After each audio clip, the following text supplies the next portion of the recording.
Just because she handed a plate of food to a homeless man on a rainy night, Jalisa was thrown out of her own home by her own family. But no one under that roof knew that the man standing on the porch was a billionaire.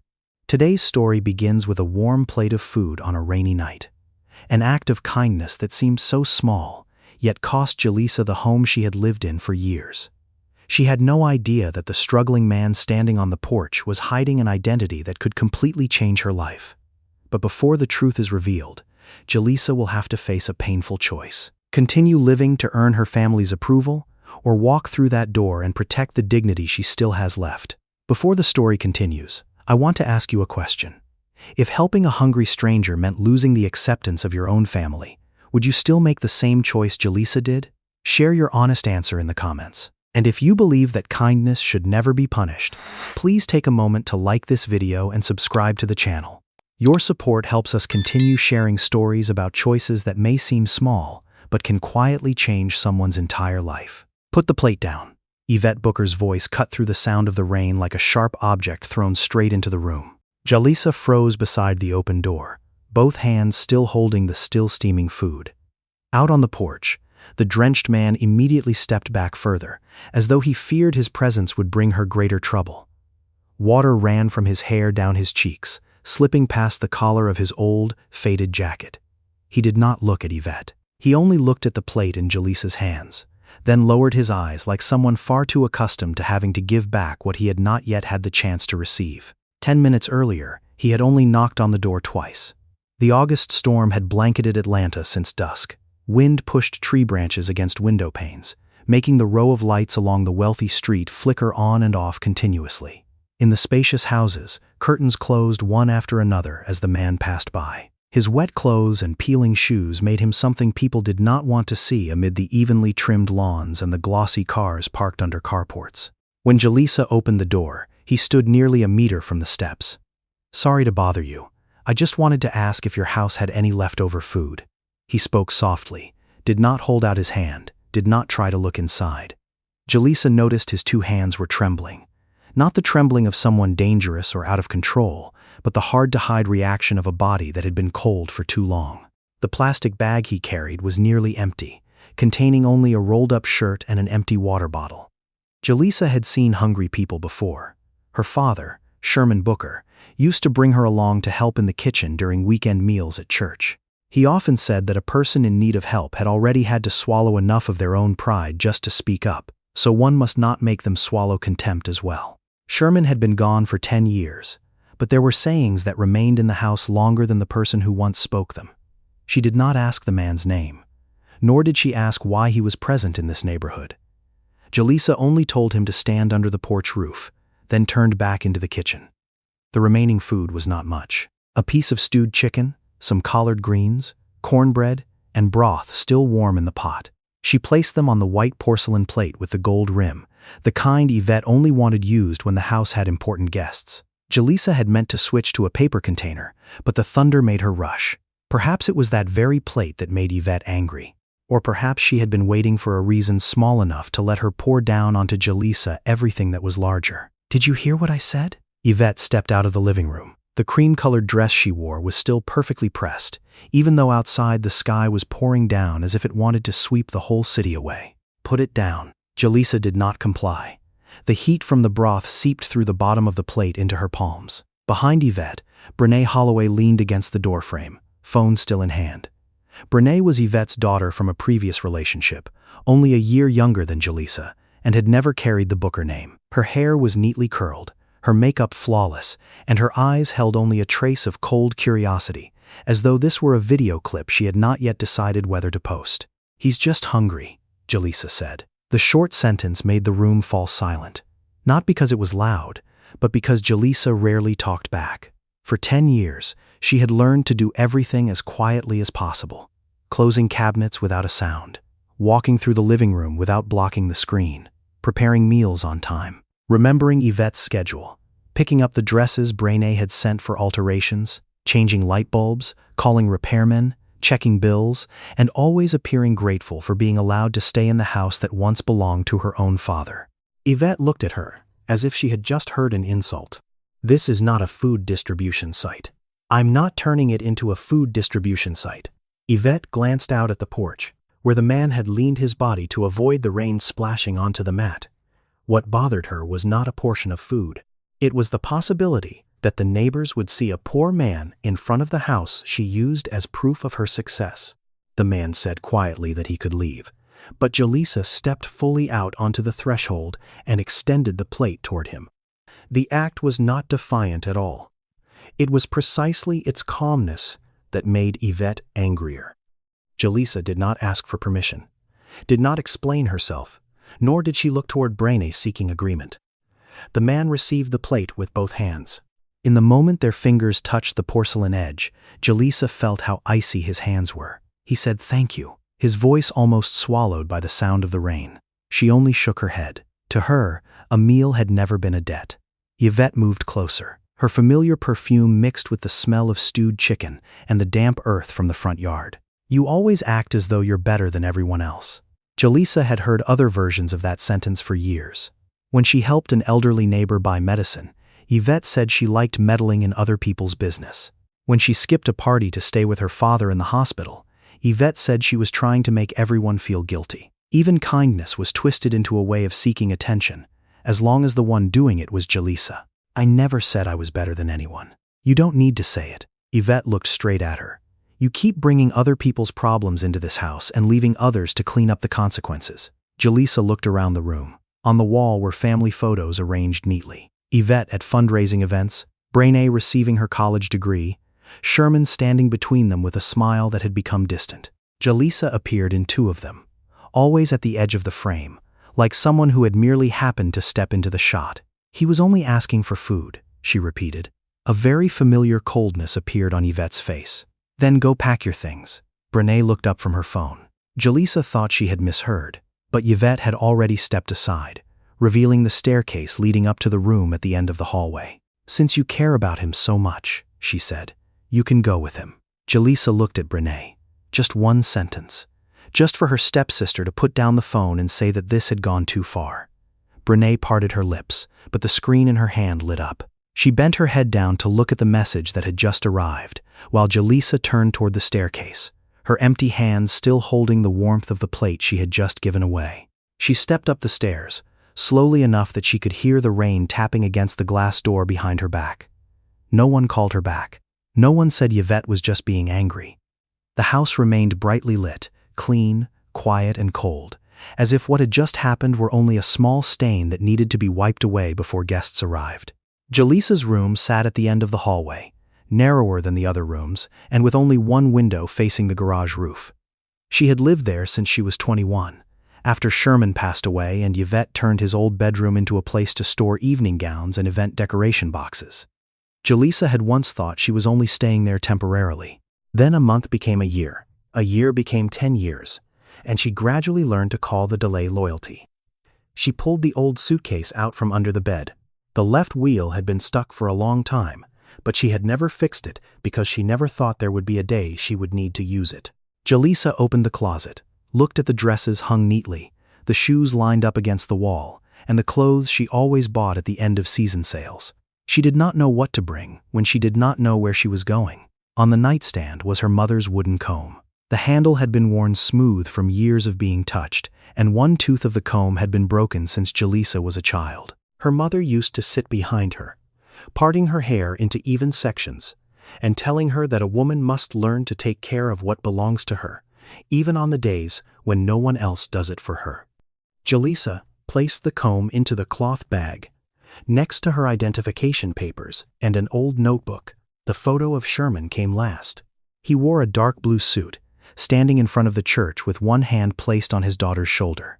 That day, Jalisa had just received her college acceptance letter. Sherman had laughed so hard that the photographer had to remind him to look at the camera. He said he would sit in the front row on the day of her graduation.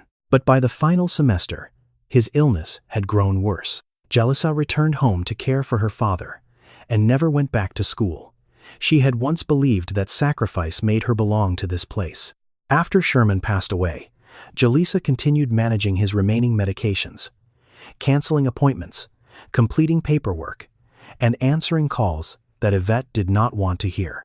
She cooked during the weeks Yvette was busy organizing events, drove Brené to interviews, edited her sister's job applications, and stayed up until 2 in the morning to sew the hem of a dress Brené had torn before a party. No one asked Jalisa to do all of it in clear words, but every time she stopped, the house immediately let her know just how disappointing she had been. She folded 3 sets of clothes, 2 thin jackets, and the least worn pair of shoes. The remaining items stayed in the closet as though the woman who once wore them would return the next morning. Jalisa closed the suitcase, sat down on the edge of the bed and looked around. There were no family photos on the wall, only an old calendar, a few of Yvette's work notes, and a small nail where she had once hung her high school diploma before being told to take it down because it did not match the paint color. Downstairs, the television turned on. That ordinary sound hurt Jalisa more than an insult. Yvette had gone back to the show she was watching. Brené might be scrolling through unrelated videos, while the man on the porch had probably left with the plate in his hands. Life in this house had moved on before Jalisa had even finished packing up her own. She pulled the suitcase out into the hallway. The broken wheel scraped against the floor, making a dry, rough sound. As Jalisa came down the stairs, Yvette sat on the sofa, back straight, one hand resting on the remote. Brené was in the chair beside her. The phone was face down, but she still did not look at her sister. Jalisa stopped near the door.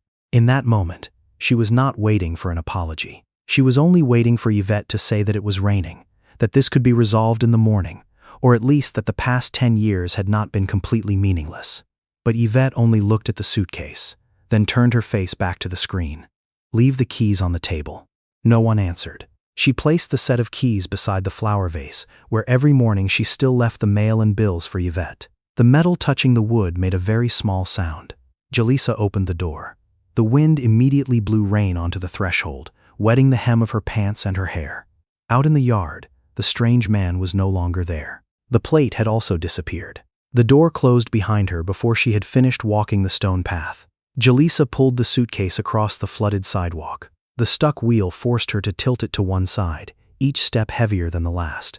She did not call any friends, because for years she had not kept any friendship close enough to show up in the middle of the night with a suitcase. Every time someone invited her somewhere, Yvette always had something for her to do.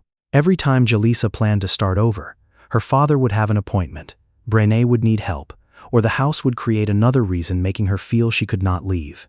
The rain made the thin layer of her shirt stick to her back. She passed 3 blocks, a gas station that had already closed, and a laundromat still lit. Jalisa thought about stepping in to ask if she could sit for a while, but when she saw her own reflection in the glass, she stopped. The woman in it had wet hair, red eyes, and a suitcase leaning to one side, looking exactly like the person Yvette had tried to make her believe she was, a burden that no place wanted to take in. By the bus stop, Jalisa's hands no longer had the strength to hold the suitcase handle. It fell onto the concrete ground, popping open one latch and revealing the corner of Sherman's photo. She sat down on the cold metal bench, bent over to shield the photo from the rain, and burst into tears. She was not crying because she had just lost the house. She was crying because she understood she had spent 10 years trying to earn love from people who only needed her service. A long moment later, footsteps stopped beneath the shelter. The man from the porch stood a few steps away from her, the porcelain plate now washed clean and carefully wrapped in a plastic bag. He set it down beside the suitcase, then sat at the far end of the other bench, leaving a gap between them just wide enough that Jalisa would not feel she was being watched. Jalisa did not look up right away. She only looked at his peeling shoes. Then at the plate washed so clean that even the rainwater pooling on the white glaze could not hide the gold rim. A person could be hungry enough to make their hands tremble and still think of returning the plate to the one who had just helped them. That small detail made her turn her face away, because his self-respect made the shame within her feel even more unbearable. "You don't have to sit here. I know." He said it, then fell silent. He did not try to pull her out of her tears, did not tell a sadder story to make her feel lucky by comparison. His presence did not require Jalisa to be calm, polite, or explain herself. For years, she had grown used to the idea that even pain had to be felt in a way that suited others. That night, she was allowed to fall apart without making anyone uncomfortable. When the rain eased, the man finally looked at the suitcase with the broken latch at her feet. He suggested finding somewhere dry. Jalisa was about to refuse out of reflex. She did not know his name, did not know where he lived, and did not understand why someone who appeared to have even fewer options than her wanted to help. But her body was cold enough that her fingers had gone numb, and her phone had only 8% battery left. He led her to a small motel a few blocks away. The sign out front was missing a letter. The hallway smelled of bleach and old carpet, but the front desk was still lit. Jalisa stood outside under the awning while he stepped inside. Through the glass door, she saw him take out an identification card kept dry in a waterproof pouch from beneath his inner layer, speak with the night clerk, then place a few crumpled bills on the counter. When he came back with the plastic key card, Jalisa did not take it. "Where did you get the money?" The man looked at her for a second. The question did not bother him. It only brought a fleeting, almost amused expression to his tired face. He said he still had enough for one night. Jalisa looked at his soaked jacket, his ruined shoes, and the plastic bag holding everything he carried. She could not understand what kind of person would spend their last bit of money to buy a place for a stranger to sleep. "He'll pay you back." "All right." He did not say that she did not need to pay him back. That simple answer preserved for Jalisa something that pity often unknowingly takes away, the feeling that she was still capable of being responsible for her own life. The room had one bed, a small table, and faded brown curtains. Not beautiful, but clean. Not spacious, but the door lock was in her own hands. Jalisa set the suitcase down, tried the lock twice, then turned back. The man was still standing out in the hallway, water dripping from his sleeves onto the floor. She asked where he would go. He looked toward the dark parking lot and said he would be fine. That was the kind of thing people said when they did not want anyone to ask further. Jalisa recognized it because she had said it herself for years. She thought about asking him to stay, at least to sit under the shelter until morning, but he had already stepped back. Before leaving the hallway, he said he would come back to check on her in the morning. Jalisa did not fully believe it. People often said kind things at night, when emotions still ran warm, then forgot them once morning came. Yvette had once promised to help her go back to school. Braine had once promised to recommend her for a suitable position. Even Sherman, in his final days, had promised he would get well enough to see his daughter graduate. Not every promise was a lie, but their outcomes sometimes ended up the same. She slept in her still damp clothes, one hand resting on the suitcase. Near dawn, Jalisa woke thinking she had heard Yvette calling her name from the end of the hallway. There was only the hum of the air conditioner and the parking lot light seeping through the curtains. For a few seconds, she did not remember where she was. Then the house, the plate, and the closing door all returned to her at once. A knock on the door sounded at 7:12. Jalisa looked through the peephole and saw the man standing outside with 2 cups of coffee and a paper bag. He had changed out of his wet jacket into an old sweater, his hair still tousled but his face looking less tired. When she opened the door, he held out the bag of food, as though returning were simply the obvious thing to do. "You actually came. If I said I would, I should." Inside the bag were butter cookies, eggs, pre-cut fruit, and a small plastic comb bought from a convenience store. Jalisa looked at that item longer than the rest. The man did not ask about her tangled hair or damp clothes. He simply placed in front of her a way to take care of herself. They sat on 2 plastic chairs out in the hallway. He ate slowly, asked very little, and listened carefully to whatever Jalisa chose to share. She said she had once studied business administration and had stopped just 1 semester short of finishing. She had once thought she would go back after her father got better, then after the funeral ended, then after Yvette no longer needed her so much. Each milestone kept slipping back a little further until the old dream became something that made her feel ashamed whenever she remembered it.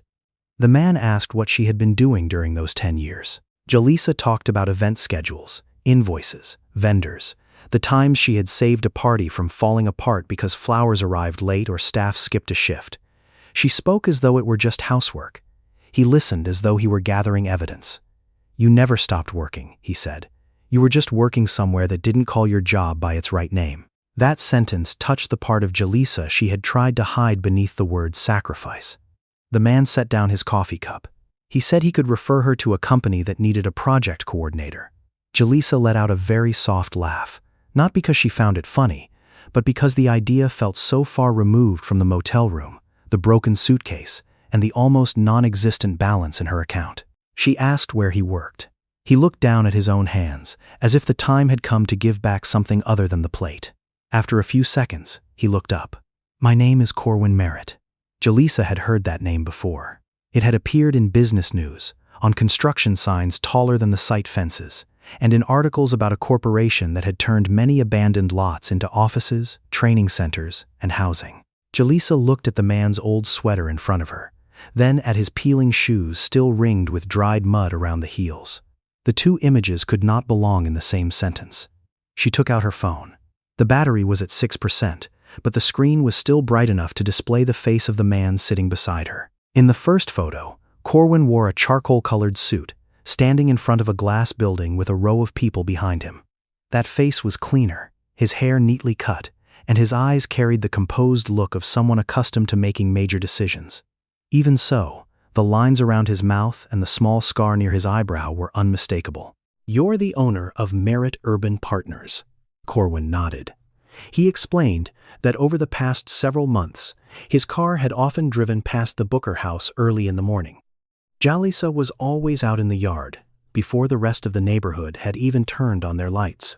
Some days, she swept leaves. Other days, she brought a bag of groceries over to an elderly neighbor. She did everything without knowing anyone was watching. Luther Gaines, the driver who had worked with Corwin for nearly 20 years, had once asked why he always requested the car slow down on that stretch of road. Corwin could not answer. In a world where every kind gesture might be concealing a request, Jalisa's calmness caught his attention. When she disappeared from the yard for several days, he realized he had started waiting to see her every morning. The night the storm hit, Corwin had just left a dinner where 3 different people had each tried to introduce their daughter, niece, or business partner to him. Every smile came with a calculation attached. He left his car a few blocks from the neighborhood where the Booker house stood, changed clothes in a small store still open late, and walked in the rain. Corwin had not intended to knock on Jalisa's exact door. The storm, along with the tightly closed doors, had led him to the nearest porch with a light on. He simply wanted to know how others would look at him once the watch, the name, and the power no longer came first. Jalisa listened to all of it, but did not feel any lighter. The feeling of having been tested made her self-respect sting. Only the night before, she had lost her home, cried in front of a stranger, and accepted a room paid for by a billionaire hiding his identity. Everything she had thought was chance suddenly took the shape of a test she had never agreed to take part in. Corwin understood that silence. He did not ask for her gratitude, nor did he try to turn the disguise into something noble. He admitted he had been selfish. He had wanted to find an answer to his own doubt, never expecting he would end up standing at a door on the very night someone else's life was being pushed out of it. The job is not a reward. After that sentence, Corwin took from his jacket pocket a business card slightly curled from the damp. He placed it on the plastic table between them. The card held only a name, a title, and a phone number. Jalisa did not pick it up right away. She had lived too long in a house where every act of help came attached to an unnamed debt. 2 days later, she still went to the headquarters of Merritt Urban Partners. The building in downtown Atlanta was so tall that Jalisa had to tilt her head all the way back to see the full glass floors reflecting the sky. She wore a dark blue outfit bought from a discount store, the sleeves slightly too long and the hem she had sewn herself in the motel room. Her mother's wooden comb sat inside her handbag. Whenever her hands trembled, Jalisa touched it to remind herself that she was not walking in here with completely empty hands. Corwin did not take her straight to human resources. He led Jalisa into a small meeting room, where there was a computer, 3 folders of documents, and a whiteboard full of overlapping timelines. A hypothetical project was running 6 weeks behind. The supplier blamed the construction team, the finance team was holding back payments, and the operations group kept changing requirements without updating the documentation. Jalisa read for nearly 2 hours. She did not try to find a single mistake just to appear clever. She marked the points where information had stalled, circled decisions that had no one responsible for them, and wrote down the names of teams that had never once sat in the same room together. When Corwin returned, the whiteboard held no flowery solution, only a clear diagram of where people had stopped talking to each other. 3 days later, Human Resources sent her a trial offer letter for the position of Project Coordination Assistant. The salary would not make her rich, but it was enough to leave the motel, rent a small apartment, and pay back every dollar Corwin had spent. Jalisa read the letter 3 times before signing it, as though afraid the words would vanish if she believed them too quickly. On the first day, Corwin introduced her with only one short sentence. Jalisa had been given this opportunity because she had proven she could do the work. The rest was up to her. But by the afternoon, as Jalisa walked past the break area, she heard two employees lower their voices, mentioning the woman the CEO had personally brought into the company. One said, "She must have some special connection." The other laughed. Then fell silent upon seeing Jalisa standing at the door with a folder in her hand. She did not explain herself. Jalisa went back to her desk, opened the project management system, and began learning every function until the office held nothing but the sound of the air conditioner. Close to 9 at night, she discovered that within one overdue project, there were 3 different progress schedules. But what made her stop was not the mismatched dates. It was a 6-week-long email chain in which not a single department was still calling the real problem by its name. Jalisa read through that email chain again from the beginning, more slowly this time. The finance department said they had not received enough documentation to release the payment. The construction team insisted all documents had already been sent. The operations group kept changing requirements. Then, noting that those adjustments had already been discussed, no one was lying entirely, but each person only kept the part of the truth that served them. The project was not stuck due to a lack of capability. It was stuck because everyone was afraid of becoming the final person to be blamed. The next morning, Jalisa arrived nearly 40 minutes before work started. She printed out the timelines on paper, used 3 different colored pens to mark where information had been cut off, where a decision had no one accountable for it, and where a request had been passed along verbally but never recorded. By the time colleagues began arriving, her desk was already covered in documents. No one paid attention to the new woman, who was piecing together a major project the same way she had once pieced together event schedules, invoices, and small crises in the Booker household. Over the following 3 days, Jalisa met privately with each team. She did not walk in with the attitude of someone who already had the answer. She asked them what was making the work stop, what they feared would happen if they continued, and what they did not dare put in writing in an email. Those who answered cautiously at first gradually became more honest once they realized she was not looking to catch anyone at fault. One engineer admitted his team had stopped sending updates because every time they reported a risk, they were seen as the cause of the delay. A finance employee said she was holding back the payment simply because she did not want her signature appearing on a file whose responsibility was unclear. Jalisa wrote it all down in her black-covered notebook. The more she listened, the more she recognized something familiar in those rooms. In the Booker house, people had also once stayed silent, not because they did not know the problem, but because the truth always came at a cost. Brené did not oppose Yvette because she was afraid of losing her position as the beloved daughter. Jalisa did not speak up because she was afraid of losing her place to live. When people treat silence as the only way to protect themselves, a family or a company can keep functioning on the outside while rotting on the inside. She proposed a joint meeting lasting 30 minutes. The project manager, Douglas Price, looked at Jalisa's name on the invitation, then forwarded it to Corwin with a brief question about her authority. Corwin did not answer on her behalf. He only replied with a single line: "Listen to the proposal before deciding whether it has value." The meeting took place on Monday morning. Jalisa stood in front of the screen, her palms damp but her voice steady. She did not present who had been wrong. She only showed where each decision had slipped out of someone's hands, at what point, and why the remaining people did not know what to do next. After that, she proposed a single accountability chart, a shared update schedule, and a 15-minute meeting each week dedicated to just 3 questions: what has been completed, what is currently blocked, and who needs to handle it. "We are not short on capable people," Jalisa said.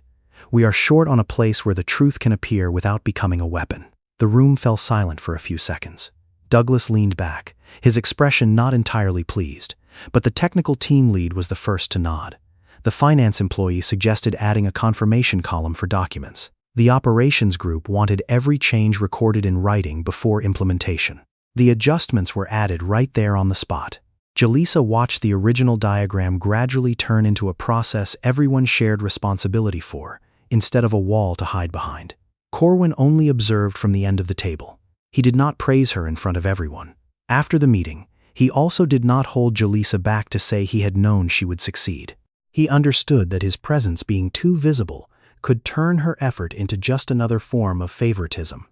So Corwin only approved a 6-week trial period and let the results speak for themselves. In the weeks that followed, the project began to move.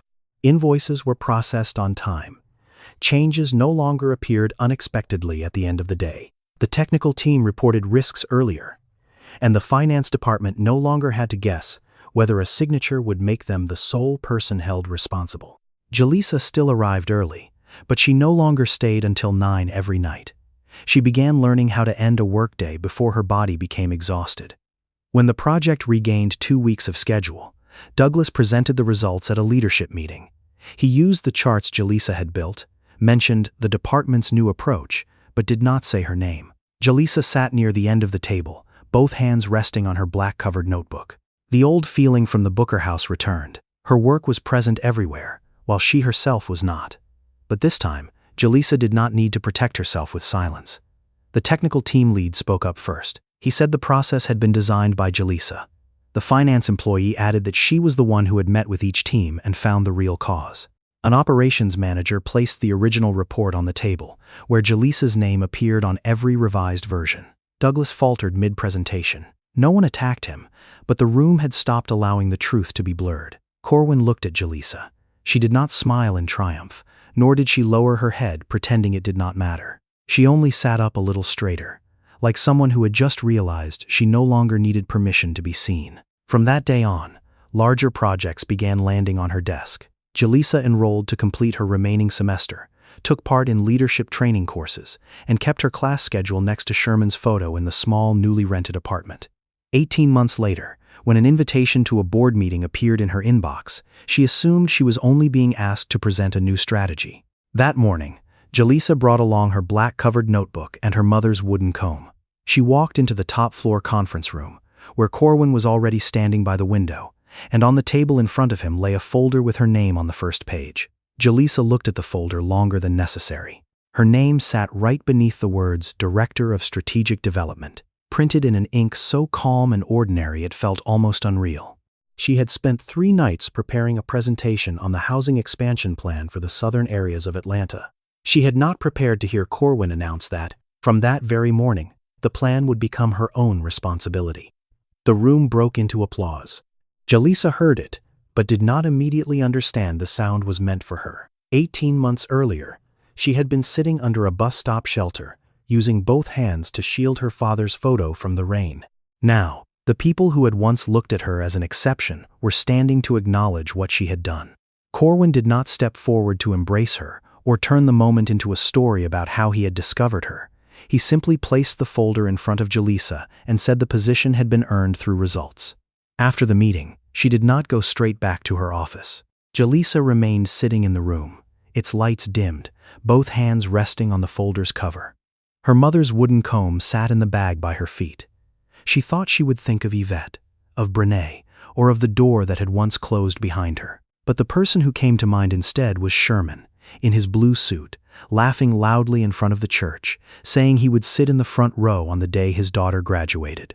Tears fell onto the first page, right beside her new title. Jalisa wiped them away before the ink could smear, then let out a very soft laugh. For years, she had tried not to take up too much space in other people's lives. Now, in front of her was a job that required walking into a room, stating clearly what she believed, and not apologizing for being present. The first project Jalisa took charge of was not a new tower or a luxury commercial district. Merit Urban Partners was considering a support program for first-time home-buying families in areas that had once been left out of the flow of development capital. The plan included credit counseling, procedural guidance, connections to down payment assistance, and collaboration with local banks. On paper, it was less glamorous than the projects that typically appeared in annual reports. To Jalisa, it was the plan closest to an actual home. During the budget approval meeting, one board member suggested the program should be scaled down. He did not object openly, only saying the market had not sufficiently proven demand and that the company could not solve every social inequality. Jalisa listened to all of it. She did not try to embarrass him, nor did she turn the room into a place for debating ethics.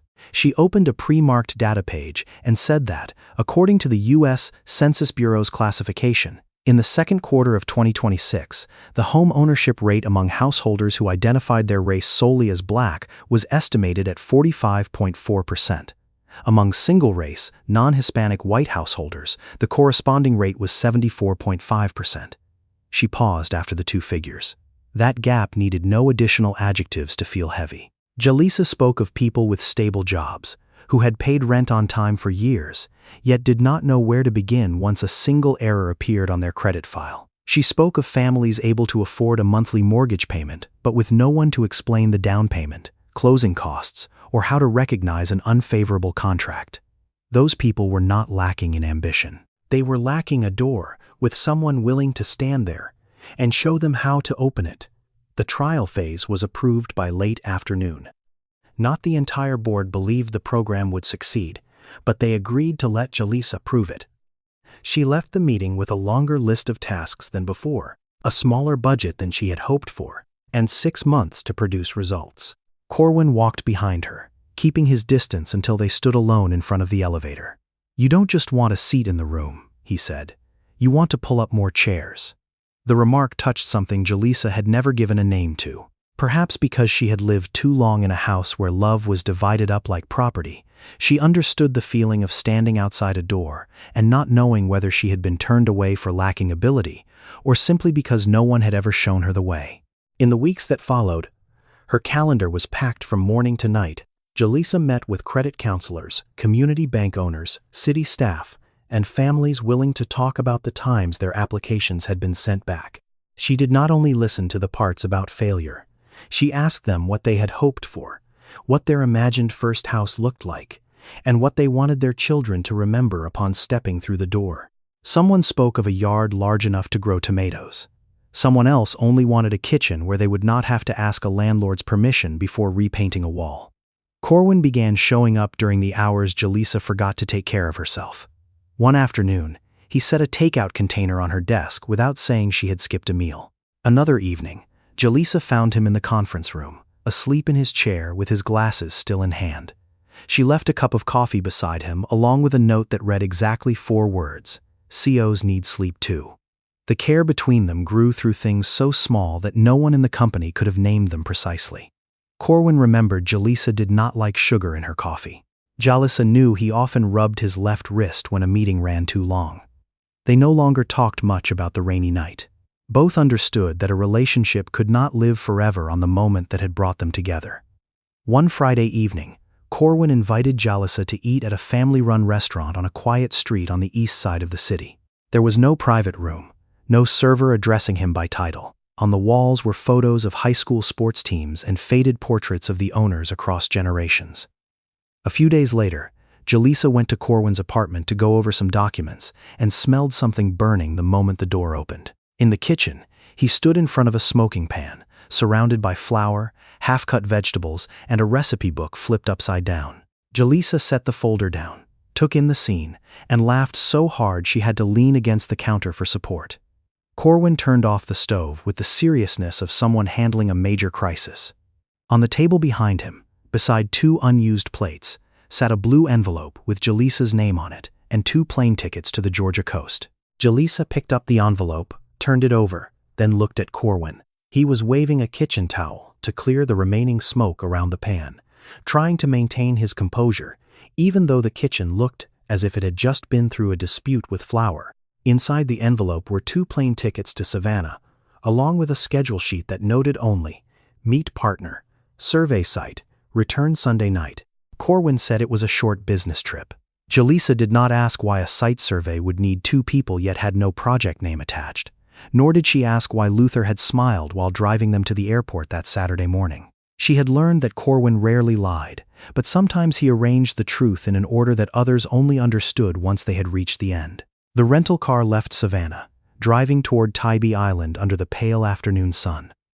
Along both sides of the road, low palm trees cast shadows across the asphalt, the air carrying the scent of salt and the sea's warmth.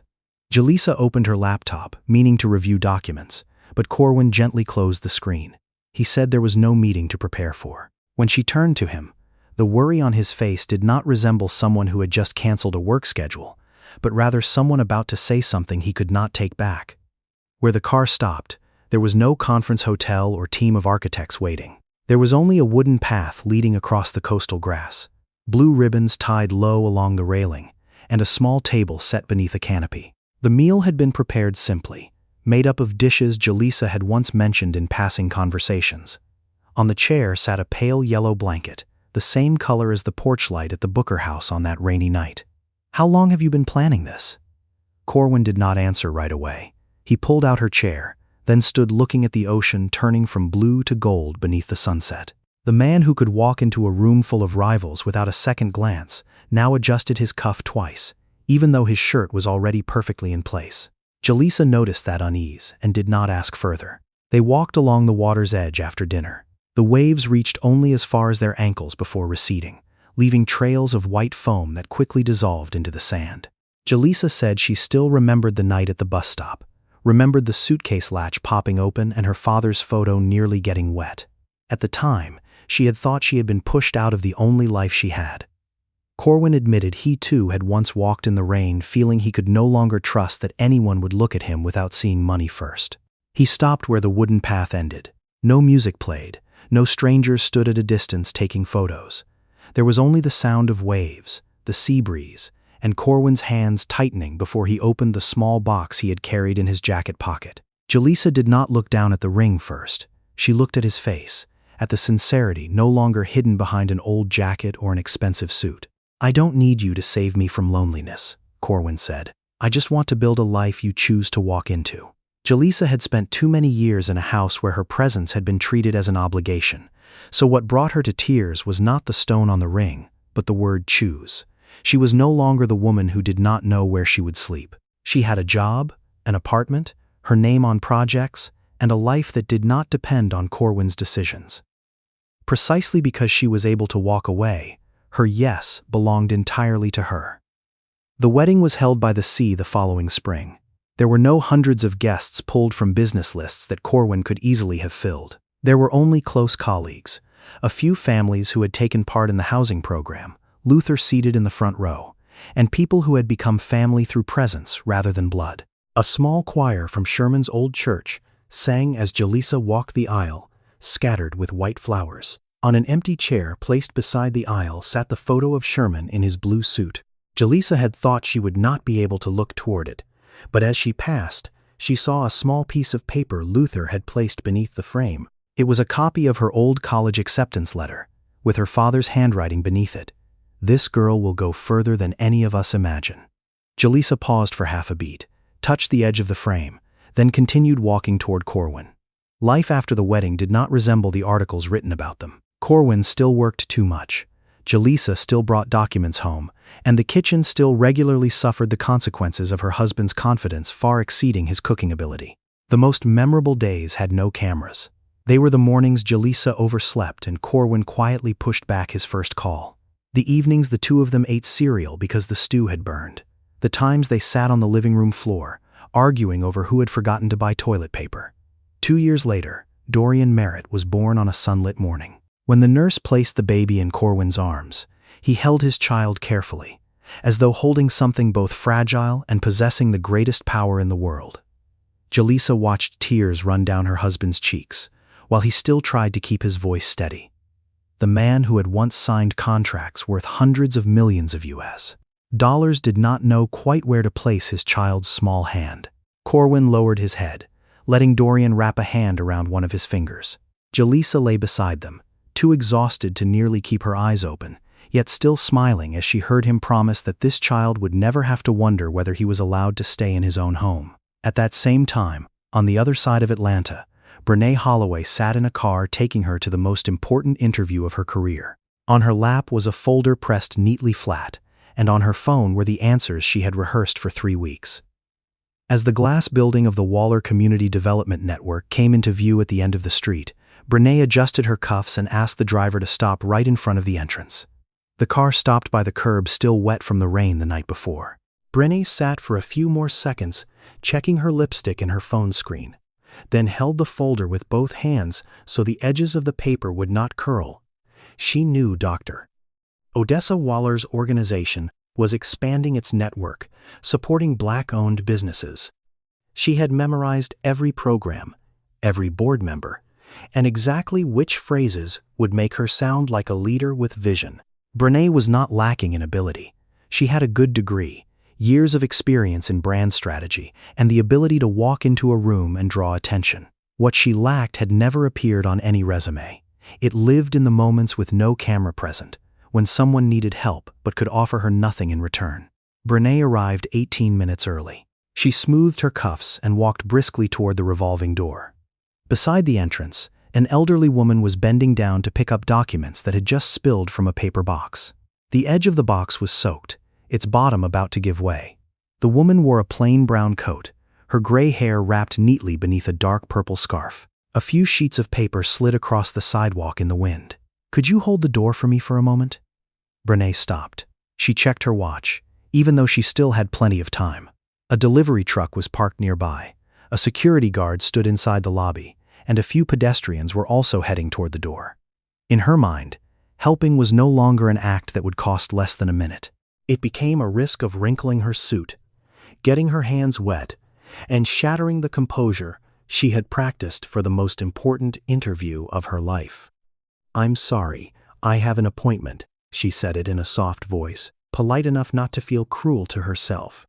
Then Brené stepped over the papers lying on the ground, held the revolving door just enough for herself, and walked into the lobby. In the elevator, she reopened her final notes. Reference year 2023 data estimated that in the United States there were roughly 201,000 employer businesses owned by Black or African American people. This group made up about 3.4% of all employer businesses and generated approximately $249 billion in revenue. Brené had practiced saying those numbers with just the right measure of concern. She would emphasize untapped potential, gaps in access to capital, and the importance of a sustainable support ecosystem. She did not think about the woman outside the door. The interview room on the 12th floor had a window looking down over the city. 3 board members sat behind a long table, copies of Brené's file laid out in front of them. The seat at the center remained empty. An assistant brought water, explaining that Dr. Waller would join later due to something that had come up downstairs. Brené began her presentation exactly as she had rehearsed. She spoke of inclusive leadership, of how a brand had to build trust rather than just attention. When asked how she would expand the program for small business owners, she used the exact figures she had memorized, connecting them to a plan for mentorship, training, and building a supplier network. The board members took notes. One nodded repeatedly. Brené felt the room tilting in her favor. She said a leader needed to see value in people the market usually overlooked. The line slipped out so naturally that even she believed it for a few seconds. She pictured the offer letter, the new office, the title printed beneath her name, and the look on Yvette's face when introducing her daughter to the people she wanted to impress. The door opened just as Brené finished her final answer. The elderly woman from the lobby walked in. The brown coat still bore a water stain on the shoulder. Her gray hair was now visible after she had removed the scarf. An assistant followed behind her, holding the document box, now carefully taped back together. All 3 board members stood up. Dr. Waller. Brené did not move. Every sound in the room seemed to recede, leaving only the rustle of paper as the woman set a folder down at the center seat. Odessa Waller sat down and looked at Brené. There was no anger in her eyes. That made Brené even more uncomfortable. An angry person could be dismissed as overly harsh. A calm one left behind only the truth. She asked Brené whether she remembered meeting anyone before walking into the building. Brené opened her mouth, but the answer had already appeared in the way the board members were looking at her. The business figures, the words about leadership, and the entire flawless presentation suddenly felt fragile. She remembered the elderly hands holding the bottom of the box about to tear. Remembered the sheets of paper beneath her own shoes. Remembered that she had not truly been in a hurry. "Your interview began outside the door," Odessa said. She did not lecture at length. She simply placed her hand on Brené's file and noted that skills could be trained, experience could be accumulated, but power would only magnify the way a person already treated those who could offer nothing in return. In Brené's mind, another door opened. Rain beating against the Booker porch roof. Jalisa standing there with a plate of still warm food. Corwin in his old jacket, while she stood behind Yvette, holding her phone and smiling as though her sister's kindness were something shameful. When Brené left the building, the paper box was gone from the entrance. Only a single wet document remained caught beneath the leg of a stone bench. She bent down to pick it up, but the phone in her bag buzzed before she could read the words on the page. Yvette's name appeared on the screen. Brene raised the phone to her ear and heard an unfamiliar voice inform her that her mother was in the hospital, conscious, safe, but would only agree to further testing if Jalisa came. Brene arrived at the hospital nearly 20 minutes before Jalisa. She sat out in the hallway, still wearing the suit meant for her interview, a faint water stain still on her shoulder from the wet document she had just picked up. The door to the hospital room stayed closed. Through the small window pane, she saw Yvette lying on her side in the bed, her hair no longer perfectly styled, one hand resting on the thin blanket. For the first time, her mother looked like someone who could grow old, could be afraid, and could need someone without being able to give orders. The doctor said Yvette was suffering from exhaustion, elevated blood pressure, and had fainted during a client meeting. Her condition was not dangerous, but they needed to keep her for observation. Yvette had refused any further testing until Jalisa arrived. Brene did not understand why. For years, her mother had spoken of Jalisa in the tone of someone discussing a past mistake, not a family member. When the elevator opened, Jalisa stepped out with Corwin. She wore a light brown coat, one hand holding her phone, the other carrying a small bag that likely held the things hospitals often forgot to prepare for older patients. Brene stood up but did not know what to say.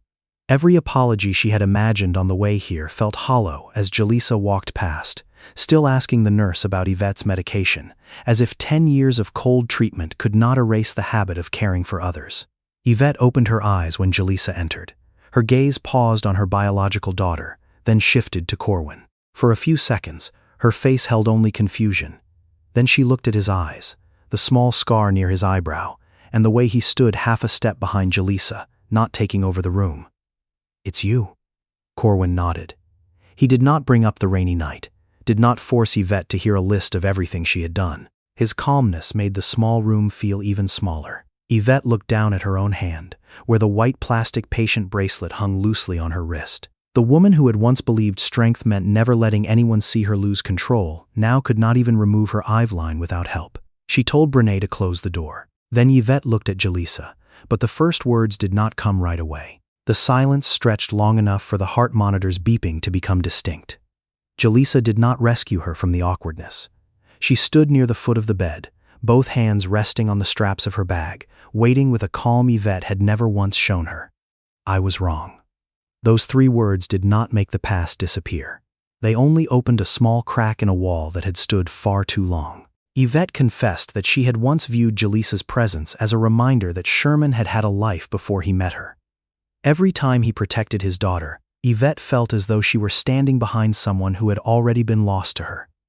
After Sherman passed away, no one remained to stop that jealousy from growing into control. She said she had turned everything Jalisa did into obligation, because admitting it was love would have forced her to face the truth that the person she had treated worst was the very one holding the whole house together. Yvette had once called Jalisa a burden, while she herself was the one who had placed every burden onto her shoulders. That last sentence broke her voice. She turned her face toward the window, as though some instinct still remained to hide her tears from the people in the room. Jalisa set the bag down on a chair. She did not step closer right away. A part of her still remembered the feeling of standing at the bottom of the staircase, waiting for someone to call her name. Forgiveness could not turn that night into something that had never happened, nor could it give back the years she had spent living on forced gratitude. "I can't say none of it mattered." After that sentence, she pulled a chair closer to the bed. Jalisa said she had already forgiven her some time ago, not because Yvette deserved to be spared the consequences, but because she no longer wanted her mother's voice to keep showing up in every choice she made. Forgiveness was how Jalisa reclaimed the room inside herself, the one where Yvette had once stood and decided whether she was worthy or not. Yvette held out her hand. Jalisa looked at it for a moment before taking it. The touch did not erase the distance between them. It only acknowledged that both of them knew that distance was real. Brene stood near the door, feeling the suit on her body grow tight. She had thought her mother's apology would make it easier for her to speak, but Yvette's honesty only sharpened the memories of her own actions. Brene remembered handing Jalisa a torn dress without ever asking if her sister was tired. Remembered the times she had received edited documents and told others she had done the work herself. remembered the phone in her hand on that rainy night, and the moment she could have held Jalisa back but chose instead to look down at the screen. She stepped forward, but her knees suddenly weakened. Jalisa immediately caught her arm before Brene could sink to her knees. "Don't do that." Brene no longer had any way to use tears to make herself the wounded one in this story. She spoke of the interview, of Odessa Waller, and of the paper box outside the door. She admitted she had become the very person she had always believed she was not, without blaming pressure, time, or the way Yvette had raised her. Jalisa did not deny it, nor did she rush to comfort her. Brene needed to be allowed to feel ashamed long enough to understand what that shame was asking of her. After a moment, Jalisa said that regret only had value when it changed how a person acted the next time. In the weeks that followed, Brene began showing up at a small business support center run by Odessa. No one invited her back into a leadership position. She arranged chairs, entered records, called to confirm schedules, and sat listening to shop owners talk about the times they had been denied funding. The job came with no new business cards or private office, but each day forced her to see the people she had previously known only through statistics. One afternoon, Brene's phone buzzed while she was carrying a box of documents into storage. Corwin's name appeared on the screen. She stood in the narrow hallway, both hands still dusted with paper, then answered. "I heard about what you're doing," he said. Brene leaned back against the wall. On the other end of the line, Corwin paused for a few seconds before saying that a company within the Merit Network was hiring someone with brand strategy experience, though the position came with no guarantee beyond the right to submit an application. Brene submitted her application that same night. She did not call Jalisa to ask her to review it, nor did she mention Corwin's name in her cover letter beyond the standard introduction every applicant received. For years, Brene had grown used to walking into a room believing she deserved priority. This time, she sat in front of her screen until nearly midnight, deleting the boastful lines and rewriting her experience section based on what she had actually done, including her failure at Odessa Waller's interview. She went through 3 rounds of selection. No one asked about Yvette or her relationship with Jalisa. The hiring manager asked Brene to handle a brand plan that clients were pushing back on because the team had only talked about image without listening to the community.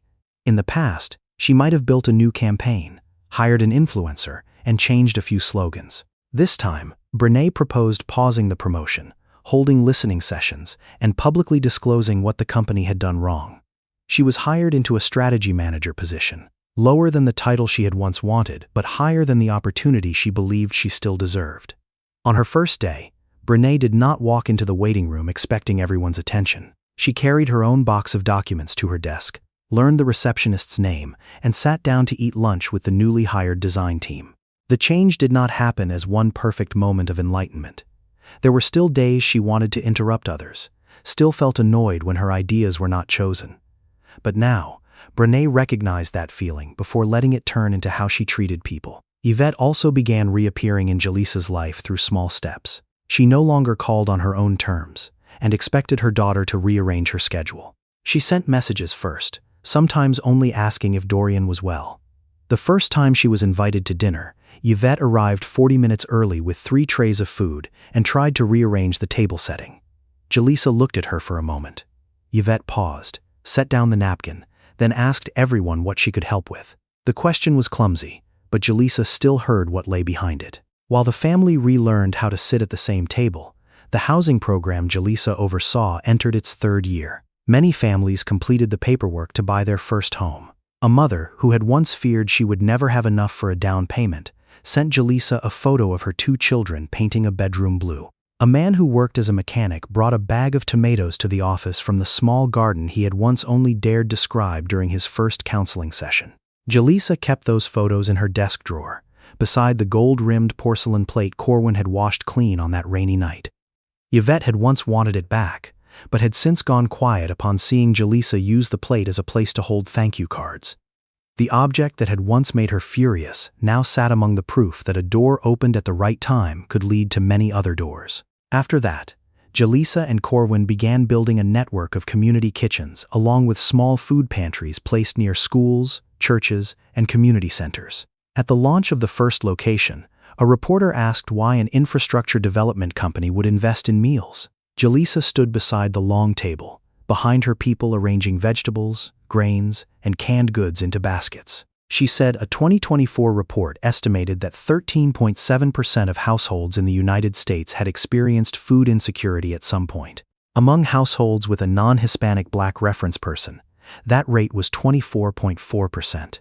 She did not read out further figures. Jalisa watched a little girl helping her mother stick labels onto bags of bread, then said that every percentage point was made up of people who once had to pretend they were not hungry, so their loved ones would worry less. The opening event ended after dark. Corwin helped staff carry the tables back inside, while Jalisa stayed behind to check the food pantry by the gate. As she was about to close it, an elderly man in a thin jacket stopped on the other side of the street. He looked at the baskets of food but did not step forward. Jalisa did not call out loudly or make everyone turn to look. She simply placed a bag of food on the chair near the gate and went back inside, so he could take it without having to explain his circumstances. 4 years later, on an evening at the end of the year, Jalisa and Corwin's house was full of voices. Luther arrived early to compete with Corwin over who would carve the roast. Brene brought a cake she had remade 3 times after burning the first 2 attempts.